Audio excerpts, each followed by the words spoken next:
When my phone stopped ringing, I told myself it was just life getting busy. I told myself that children grow up, and mothers must learn to let go. But deep inside, there was a quiet ache that never went away. I remember one evening very clearly. The house was silent, except for the ticking clock above my kitchen sink. I had cooked too much food again, like I always did. Old habits are hard to break when you've spent your whole life feeding others. I sat at the table alone. 3 chairs were empty. I looked at them longer than I should have. I didn't cry. I had learned how to stop doing that. Instead, I folded the napkins slowly, like someone might still come. That night, I realized something painful. It had been years since my children last called me a mom, with warmth in their voices. Years since they asked how I was feeling. Years since they sat at my table without rushing away. And yet, when I thought about them, my heart didn't feel angry. It felt tired. It felt old. But it still felt full of love. People think forgiveness comes after apologies. They think it comes after tears and words and regret. But sometimes, forgiveness comes after silence. After years of being forgotten. After you accept that love doesn't always come back the way you gave it. This is my story. Not about perfect children. Not about a perfect mother. But about the long road between hurt and forgiveness. Setup, background, 1,200 to 1,500 words. I had 3 children. 2 sons and a daughter. They were my whole world once. When they were small, my days were loud and busy. The sound of running feet. The smell of soap and cereal in the mornings. The weight of little arms around my waist. Their father worked long hours, so most days, it was just me. Packing lunches. Helping with homework. Listening to worries that felt very big to small hearts. I wasn't perfect. I got tired. I lost patience sometimes. But I never stopped trying. I believed love meant showing up. So I showed up every time. I was there when my oldest son broke his arm. I slept in a chair beside his hospital bed all night. I was there when my daughter cried over her first heartbreak. I brushed her hair and told her she was still beautiful. And when my youngest struggled in school, I sat beside him every evening. We read together slowly. Word by word. Line by line. Back then, I believed that effort would come back to me someday. Not as repayment. But as connection. Time moved fast. Children grow when you're not looking. They got married. They moved away. They started lives that didn't need me as much. At first, I understood.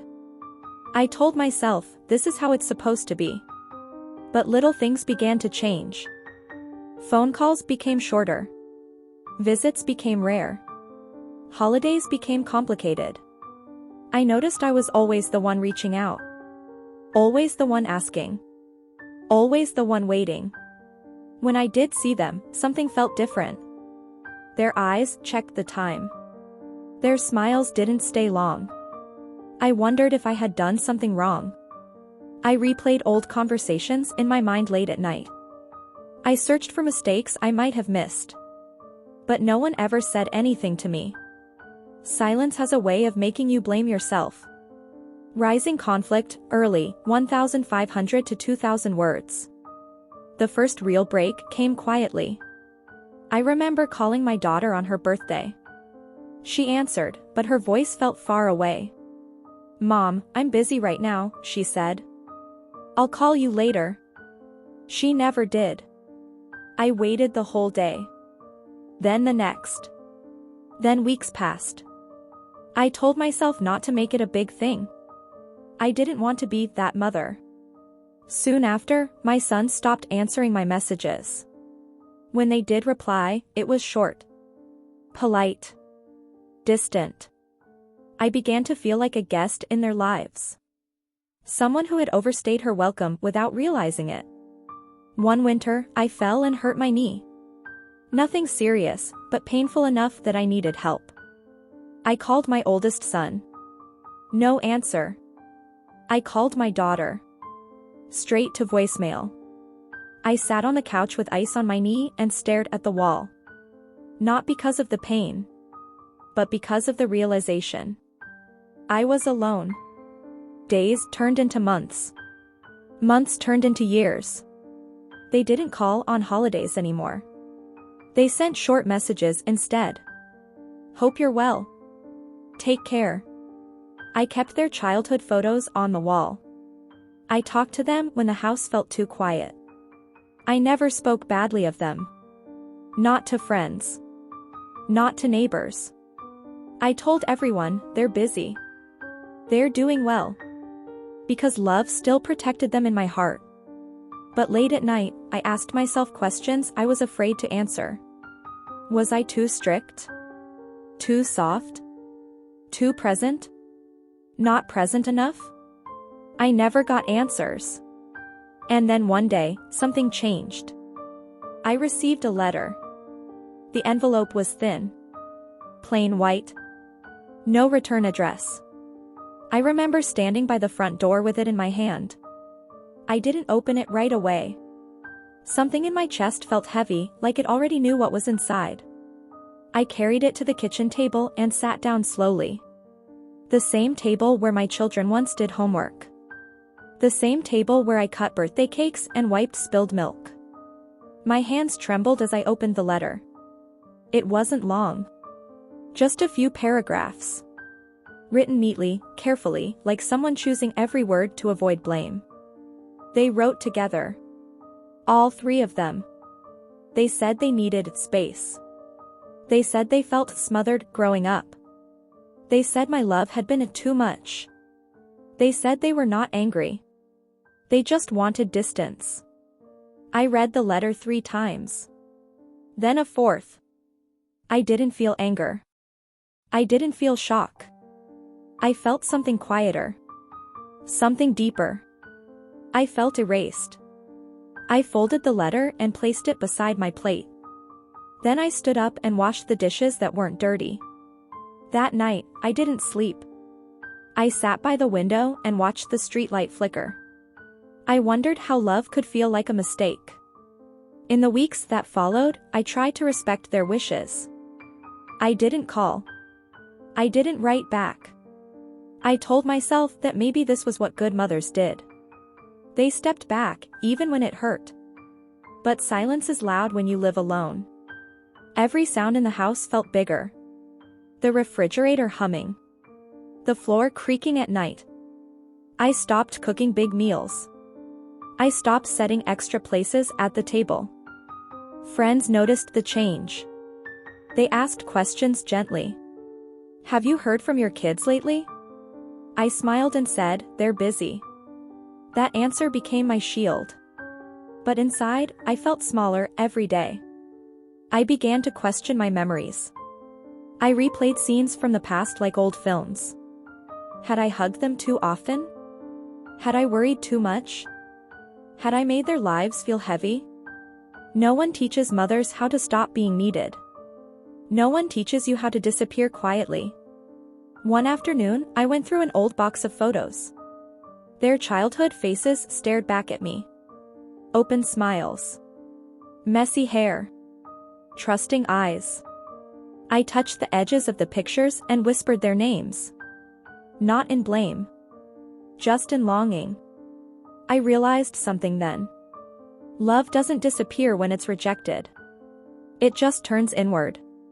I carried that love alone for a long time. Years passed like that. Birthdays without phone calls. Holidays without voices. I grew older. Slower. My health changed. My hands ached more. My memory softened at the edges. Still, I never told them. I didn't want guilt to be the reason they came back. If they ever came back. Turning point, beginning, the breaking moment. The turning point came on a rainy afternoon. I had gone to the doctor alone. The waiting room was cold, and the chairs were uncomfortable. The doctor spoke gently. He explained things slowly. Nothing urgent. Nothing dramatic. But as he talked, I realized something frightening. If something happened to me, no one would know right away. I walked home in the rain. I didn't use an umbrella. I let myself get wet.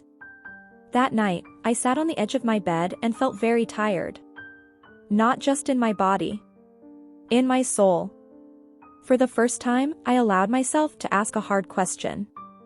What if this is how my story ends? Quiet. Unnoticed. Unfinished. And something inside me shifted. Not into anger. But into clarity. Turning point of full, 2,000 to 2,500 words. The next morning, I woke up early. The house was still dark. I made tea and sat at the table again. The same table. Always that table. I thought about forgiveness. Not the kind people talk about in books. Not the kind that comes after apologies. But the kind that frees you from carrying bitterness alone. I realized something simple and painful. My children were not bad people. They were hurt people. And hurt people often don't know how to explain themselves. I had loved them the only way I knew how. They had received that love differently. Neither of us was wrong. But both of us were wounded. I decided then that I would not let silence be the last word. I wrote them a letter. Not to explain myself. Not to defend my love. Just to forgive. I told them I loved them. That I always had. That I always would. I told them I was sorry if my care felt heavy. I told them I understood their need for space. I did not ask for anything in return. When I sealed the envelopes, my hands were steady. For the first time in years, my heart felt lighter. Weeks passed. Then months. I didn't expect replies. I didn't wait by the phone. I had made peace with my choice. Forgiveness, I learned, is not a door you open for others. It is a door you open for yourself. Then one afternoon, my phone rang. I stared at it for a long moment before answering. "Mom," my daughter said. Her voice trembled. I closed my eyes and breathed. "Yes," I said softly. "I'm here." I didn't say much at first. I was afraid my voice would break. So I listened. My daughter spoke slowly. Like she was choosing each word with care. "I got your letter," she said. "We all did." There was a pause. I could hear her breathing on the other end. "I didn't know how much pain we caused," she continued. "I didn't understand how quiet your life had become." I rested my hand on the table. The same table that held so many memories. "I never wanted you to feel alone," she said softly. I swallowed. "I know," I replied. "And I forgive you." Those words surprised both of us. She began to cry. Not loud. Just small, honest sobs. "I didn't know how to come back," she said. "I didn't know how to face you." I told her something I had learned the hard way. "Coming back doesn't require perfect words," I said. "It only requires truth." We spoke for a long time that day. About small things. About life. About nothing important and everything at once. When we hung up, the house felt different. Not louder. Just warmer. The calls didn't come all at once. They came slowly. My sons called days later. One at a time. Each conversation was different. But the feeling underneath was the same. Regret. Relief. Fear. They told me about their lives. Their struggles. The pressure they felt growing up. They said they didn't know how to explain it back then. So they chose distance instead. I listened without interrupting. I didn't argue. I didn't defend myself. I realized something important. Understanding doesn't mean agreement. It means respect. Over time, they began to visit. Short visits at first. We sat in the living room. Drank tea. spoke gently. There were pauses. Awkward moments. But there was also laughter. Careful laughter. Like something fragile being handled with care. One afternoon, my oldest son helped me fix a loose cabinet door. His hands moved the same way they did when he was young. He looked at me and said quietly, "I missed you." I nodded. So did I. That was enough. We didn't try to make up for lost time. We accepted it. Love doesn't need to rush. It needs to be steady. Resolution, healing without erasing the past. There were things we didn't talk about. Not because they didn't matter, but because they no longer needed words. Forgiveness didn't erase the years of silence. It softened them. I still had days when sadness returned. Memories don't disappear just because healing begins. But now, I wasn't alone with them. We learned new ways of loving each other. Less control. More listening. I stopped trying to fix their lives. They stopped trying to escape mine. We met in the middle. Ending, reflection and... Now, when I sit at the table, I don't set extra places anymore. Not because I've given up hope. But because I've learned peace. Sometimes they come. Sometimes they don't. And that's okay. Forgiveness taught me something no one ever explained before. You don't forgive because others deserve it. You forgive because your heart deserves rest. I am still a mother. I always will be. But I am also a woman who learned how to let love breathe. If you are listening to this and carrying silence in your heart, I want you to know something. You can forgive without forgetting. You can love without holding tight. And you can choose peace, even when answers never come. Sometimes, forgiveness is not the end of the story. It is the beginning of a quieter, kinder chapter. And that is enough.